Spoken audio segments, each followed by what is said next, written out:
Alright, so this is a video that is going to show what robbing looks like among honeybees. Today is Friday, November 3rd, and I'm in Connecticut, and usually we have had a hard frost by mid to late October at the latest. It is November 3 and we have had one night so far that got into the high 30s. It has been warm and dry for weeks and weeks. It is 70 degrees today. So I came up into the bee yard and saw this when my other hives look like this. So I knew that this hive was being robbed. So I immediately opened it up, and sure enough, bees were flying out all over the place. I lifted the top box, which 1 week ago I inspected, and the top box was heavy with honey. It's now nearly empty, the top two boxes.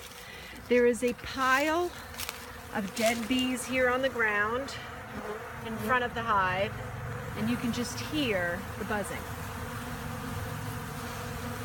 Here, there's a bunch of bees actually trying to chew through the wood between these two boxes to get at what's inside.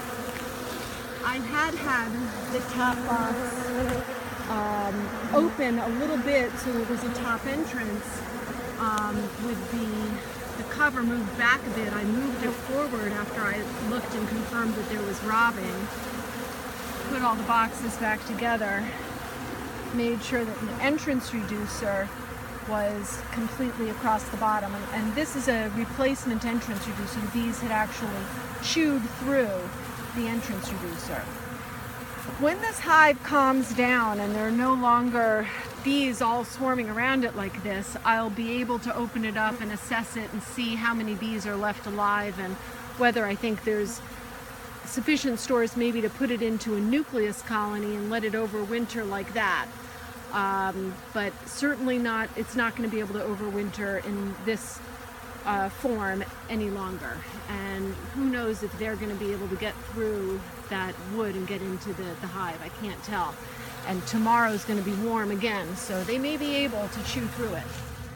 The other hives all look okay, and again I had inspected these last weekend. I took off the feeders, they're empty. On the hives that had feeders, I only had two that had feeders because they seemed a little light. And what's just as important when there's robbing as closing off the top entrance and moving the bottom entrance down to the smallest size on your weak hive that's being robbed, it's just as important to do that on your strong colonies so that they cannot send out as many bees to go and rob. So I made sure that my other three hives all have their entrance reducers down to the smallest size, and I took away their top entrances as well. So I don't know which of these three hives was mainly responsible for the robbing. I'm clearly not happy about this because either this is going to have to overwinter as a nuke if there's sufficient stores, or if not, I'm going to have to take whatever bees survive and combine them with one of my other colonies so that hopefully they can last the winter. This is unfortunate. Maybe what I should do down here, come to think of it, see, the thing is I don't know who belongs in here and who doesn't. I'm going to suspect that none of these bees belong in here. And maybe what I ought to do is take out the entrance reducer altogether and put in a screen, a robbing screen, so that no more bees can get in and out at all there. But then I know that what's going to happen is they're just going to keep chewing through here, and they're going to just widen that and get in. They're really doing a number. I can even hear them crunching it. I don't know if you can hear it on the video.